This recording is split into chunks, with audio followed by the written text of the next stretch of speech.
Focus. Ideate. Innovate. Enable.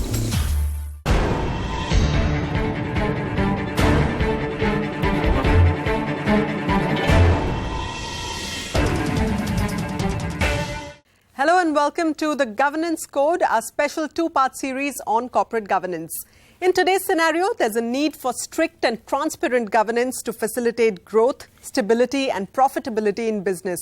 To that effect, starting 1st October 2017, SEBI's new regulations will require companies to get shareholders' approval for related party transactions, establish whistleblower mechanisms, elaborate disclosures on pay packages, and have at least one woman director on their boards. So as SEBI pushes companies to adopt better governance, I'm here with a set of experts who will deep dive into corporate governance and simplify it for us.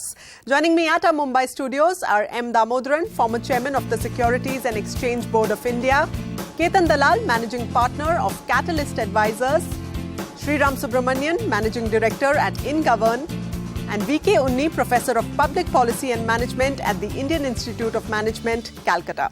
Welcome, gentlemen. Thank you so much for joining us on the Corporate Governance Code on cnbc TV 18. Mr. Damodaran, I'd like to throw open the discussion with your point of view on what do you think of the corporate governance environment in India as of now? SEBI's new regulations are coming into effect from 1st of October. How's that really going to change anything? And what are those couple of loopholes that we need to address immediately? Let me make a few basic points first. No matter how much you regulate, no matter how much you prescribe, you will not get governance, you will get compliance. And compliance, according to me, is a condition precedent for governance. It is a threshold condition. If you don't satisfy that, you're not got started on the journey of governance. Let me say this, that in addition to having been a past chairman of SEBI, I've been running a corporate governance company for the last several years, and we've interacted with all manner of stakeholders. And our take on governance is that it is about doing the right things for the right reasons at the right time and in the right manner. Right. That's all there is. Everything else that you put around governance will only seek to make it more opaque, more complicated and confusing for the person who's trying to understand this. Just focus on doing the right things. The right things by all stakeholders, not by promoters. Do it at the right time, you can't delay it. Do it for the right reasons, not because you want to enrich yourself. And do it in the right manner. There are several ways that you can do this. Right. Just focus on that. And free governance from regulations, rules, prescriptions, because then you're only ticking boxes. You need to get away from ticking boxes. People need to understand. And this is my takeaway from several years now as a student of corporate governance, that if you see value in corporate governance, you will practice governance. Right. And you must see it as a necessary condition for a company to perform well over a period of time. It might not be a sufficient see value in corporate governance, do the right thing, but a lot of that largely depends on the board of the company, right? Yes. So, Ketan Dalal, if you want to jump in here and tell us, how do we make our boards more effective? Secondly, how important is diversity on the board? First of all, to the point that Mr. Damodaran so well made in relation to, compliance. Today what's happening is we are having a huge amount of compliance, and that is taking away the attention of the board from larger strategic stewardship kind of functions. Coming to the point that, and I wish there was a little less of that, coming to the point that you made, how do you make the boards more effective? I think a lot has been done. So whether it is in terms of having, a period of a sort of sunset point for directors, which is now 10 years, only 7 listed companies, 1 woman director on board, prescribing a code of conduct. A lot of things have been done. But I think there is a long way still to go. But one of the things is also because culturally, historically, there was this sort of cronies on the board kind of thing, which is changing, but I think it needs to change much more. Sriram, is the Indian investor really matured enough to distinguish between well-governed companies or not? And are they rewarding companies with good governance practices and penalizing those that do not have such good practices? Over a period of time, of course, the Indian investor is becoming more sophisticated, be it the institutional investor or the retail investor. In the last 10 years, of course, SEBI has pushed mutual funds since 2010 to go and have a voting policy, and two is also make voting disclosures. This year, IRDA has come out with similar guidelines and pushing insurance companies for greater stewardship. But the bulk of it has been taken up by foreign institutional investors, the global investors who really espouse or demand better governance practices of their investee companies.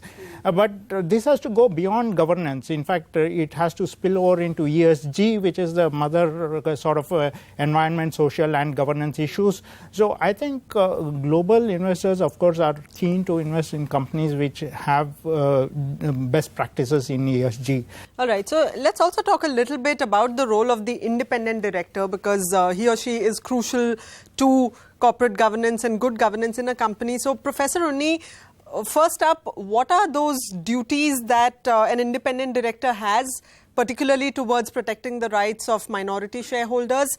And secondly, how does he or she balance the principles of corporate democracy with protecting interests of minority shareholders? Yeah, the concept of independent directors, I would say, has really evolved over a period of time. Since the 1998, when CII came with a voluntary code, which later on led to the first report on corporate governance by Kumar Mangalam Birla, and the next report by N.R. Narayanamurthy. So later on, you actually see independent directors are actually becoming an integral part of the board and all. And if you actually see the Companies Act 2013, which has actually brought in a lot of recommendations as well as a lot of conditions with respect to how independent directors have to function, and it also gives them some kind of safe harbor provisions provided they have exercised their due diligence. So the system of or the institution of independent directors, I would say, have really evolved over a period of time. And if you take the last 3-4 years, they are slowly becoming more and more robust. You can see that in certain instances, independent directors taking a very stringent stand, even sometimes which may also go against the promoters. So you have a lot of obligations now, but the thing is, are you really empowered? Because many a times the controlling shareholder can ask you to... Yeah, are they really empowered is a question I'd like to ask Mr. Damodaran. Are independent directors, do they truly have independence to act in a company that's largely promoter controlled and owned? No one gives you independence. Independence, autonomy, these are things that no one gives you. You take it. You assert your rights. If you are in a boardroom, there is a certain standard of conduct, a certain standard of behavior expected of you if you're in a boardroom. No matter which constituency sends you into the boardroom, you might be an independent director, you might be representing some particular stakeholder. Once you are in the boardroom, you have only one constituency, that is the company. The law requires you to look after all the interests of the company. The perception that independent directors exist as the opposition party in the boardroom, batting only for minority shareholders, is completely incorrect. And once you start out with that presumption, as many independent directors do, then they will become obstructive in the boardroom and say, no, I don't think this works well for this category. As far as the Companies Act is concerned, the Schedule 4 to the Companies Act is a knee-jerk reaction to what happened in Satyam, the presumption that the independent directors were sleeping in the boardrooms. You can argue that they did not have information, but that whole laundry list that you have in Schedule 4. And as for protection, I don't think there is adequate protection for the independent director. Section 149(12), and I don't want to get too much into legal provisions, but this is important. It protects a non-executive director, including, of course, an independent director, for acts done which have not come to his or her knowledge through a board process. But what is the protection? It is limited to offences under the Companies Act. a director is exposed to offences under all manner of acts. Right. All that you need to do is to add a few words to 149.12, which will not get added.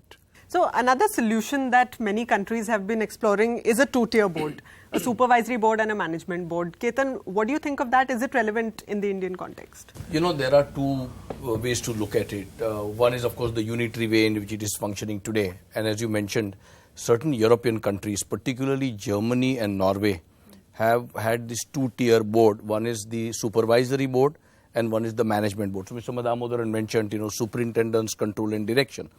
And I think there is a merit to examining this concept further, particularly because the Indian compliance framework is extremely heavy. So take an example of GST, which has been just launched.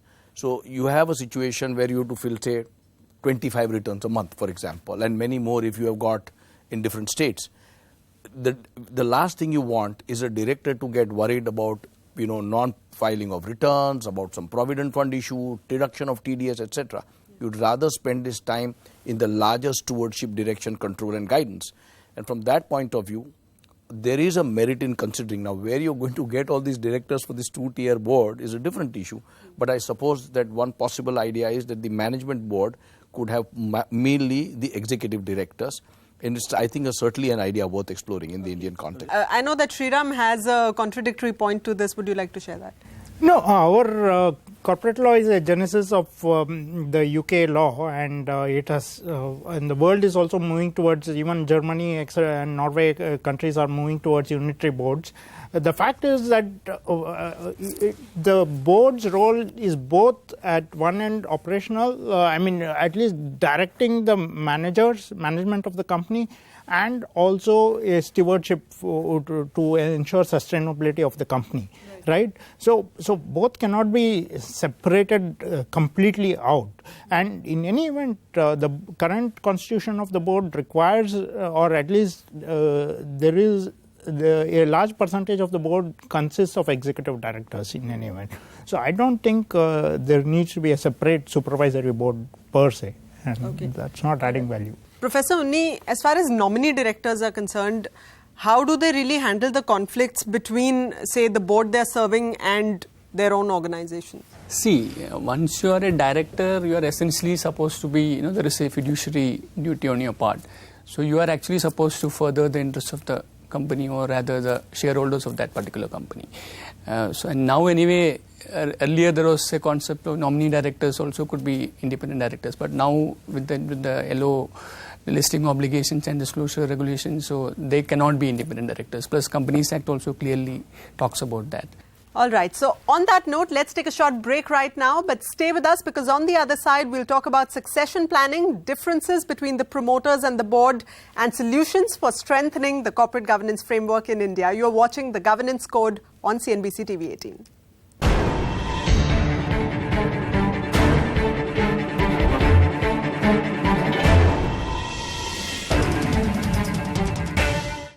Welcome back to The Governance Code on CNBC TV 18. Many of India's largest and most celebrated companies were established and nurtured by a small group of promoters and family members. In fact, in a 2016 survey, 15 out of India's top 20 business groups by assets were family-owned. So in this segment, let's talk a little bit about corporate governance in context of a family-owned business. Professor Unni, perhaps I'd like to start with you. As far as succession planning is concerned, how important is it to segregate the roles of the family? Is there merit in having a separate family board and a professional management board? But I really don't think that may work in India because, as you already said, most of the listed companies in India have a very high promoter shareholding. Most of them range from 60 to 70, close to that. So if you are having that kind of shareholding, it would be extremely unrealistic to hope that they will not be forming part of the management at some stage. So what you can have is, you can bring in some concepts maybe from the competition law. Earlier, we used to say that per se dominance is bad. So MRTP used to have all such rules and regulations to prevent somebody from becoming dominant. Now we don't say that. We say abuse of dominance is bad. So you have certain ground rules to ensure that, let them come, because they are having a shareholding. The family will, of course, be doing certain. They'll be also going to occupy the lead roles in management. So, Mr. Damodaran, in recent cases, we've seen a couple of big, large corporate house cases in India where promoters and the board have really been at loggerheads. So, what are the sort of checks and balances that need to be put in place to ensure that they're together driving value for all stakeholders? I think it's important to remember that the board is the entity that drives the company. If you are a large shareholder and you're present in the boardroom, you clearly have a theater in which you can play out all your fancy ideas. If you step out of the boardroom and bring in other people, you got no business to sit outside and try remote control. Remote control should not work in boardrooms. That is why I have said somewhere in some other context, if you step out, you stay out. You can't have 1 foot inside the boardroom, 1 foot outside as if you're independent. But to go back to your earlier question, not too many, but there are quite a few cases of enlightened families, business families, which have separated ownership and management, and in the process ensured that every person in the family has no business to be part of managing the business. Because you have ownership, you will get the benefits of ownership. But that doesn't mean that you got to drive the business yourself. Family constitutions have been written by some to ensure that there is a family council, and then of course there is a group holding board. I don't want to take names, but I know that there are 4 or 5 who are doing a very good job of it, ensuring that the professional in the company gets space without detracting from the ownership going to those that own the business.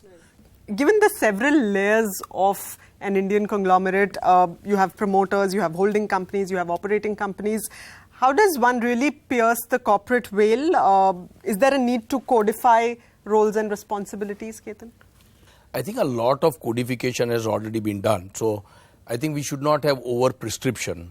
I think we should let market dynamics play its part. So to the point that he raised about the percentage of promoter holding, if you see the trend over the last 10 years, as companies are getting larger, promoter holdings are coming down. May not be to the extent that, for example, they've gone down in America, but certainly they're going down. So I think when the promoter holdings slowly go down as companies start expanding and promoters find it difficult to maintain their percentage because they have to shell out that money, one is that. Second is, media attention, analyst attention, FII attention. It is going. So I think over-codification is not a good idea. As I said at the beginning, I think the cultural framework in which we've been functioning for the last 50 years or so, that slowly changing is perhaps a greater medicine, a greater prescription than over-prescription in regulation. So compensation or remuneration is one bone of contention that's often present between whether it's the board or the management. What are some of the best practices that you would prescribe? So if you see compensation in Indian, 2 Indian directors, be it executive directors has been on the rise. Of course, it's not necessarily a bad thing because of Indian companies have also become multinational, which are competing with the global best. They are attracting global talent also. So to that extent, rising compensation by itself is not a bad thing. But compensation needs to be benchmarked, 1, to peers. 2 is it needs to be benchmarked to performance. Performance not in a short term, but a long term. So we're running out of time, but as we wrap up, I'm going to ask each one of you for maybe the top 1 or 2 solutions that you think should be immediately implemented to make corporate governance more effective in the Indian context. Who'd like to go first? Professor Unni, should we start with you? Yeah, I think most of the regulations which we already have, they are actually sufficiently, they can all sufficiently cover with this. Only thing is maybe better implementation and also trying to make sure that the risk reward is being done properly, because right now independent directors are actually taking a lot of risks, but really no reward, because you can only get a sitting fee and maybe some profit related, some commission based upon the profit. Sriram? So at a granular level, we would like to see audit committees which are completely independent audit committees, rather have no representation of non-executive directors. But at a macro level, of course, we would like to see more responsible investors, the large institutional investors in India, which are really sleeping actually, need to be not just transactional, not just exercise their voting or this one due at the time of transactions, but also on a regular basis for appointment of directors, for appointment of auditors, for compensation issues, etc. Air out their views in a public and very objective manner, and that is something that we need very badly, because institutional investors are not exercising their might yet. Okay. Ketan? So one is, I would think that rationalizing directors' liabilities and responsibility, non-executive of course I mean, because I think the pendulum has sometimes swung the other way. I think it has swung the other way, and I think we should not overdo that, because otherwise it will discourage people from. So rationalizing is one. Second is compensation, because that 1% commission of course is very, very good, but what about loss-making companies, which sometimes need more attention to get them out of those issues, and I think good directors would then be sort of discouraged from joining those boards. And third is diversity, and of course we are not talking only of gender diversity, which is of course important, but general diversity in getting to boards. I think these would be my top three. Okay, Mr. Damodaran? Relentless focus on the board in terms of composition, in terms of tenure, in terms of compensation, a large variable element linked to performance. Whether for independence or non-independence, you can measure that. A robust evaluation system. Right. Let the spotlight be on the boardrooms, because they are tasked to deliver. And my last take on this is, there is an excellent expression that you have when dealing with situations of international relations. Trust but verify. Trust but verify. That's a good note to end on. Thank you so much, gentlemen. It's been a pleasure having you on the Governance Code. With that, it's a wrap of this episode of the Governance Code. But join us again next time as we talk about protecting the interests of the minority shareholders, governance of related party transactions, and lots more. Thanks for joining us. Goodbye.